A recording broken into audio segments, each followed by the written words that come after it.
হুন্ডি ব্যবসা জায়েজ আছে কিনা এক ভাই প্রশ্ন করেছে, সেখানে চাকরি করা জায়েজ আছে কিনা।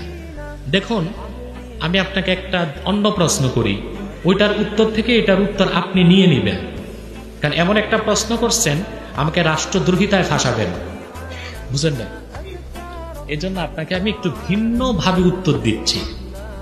সেটা হচ্ছে, আপনি সিঙ্গাপুর থেকে স্বর্ণ কিনছেন, বুঝলেন, বৈধ টাকা দিয়ে, বাংলাদেশে এনে বৈধভাবে স্বর্ণ বিক্রি করছেন, এটা জায়েজ না না জায়েজ?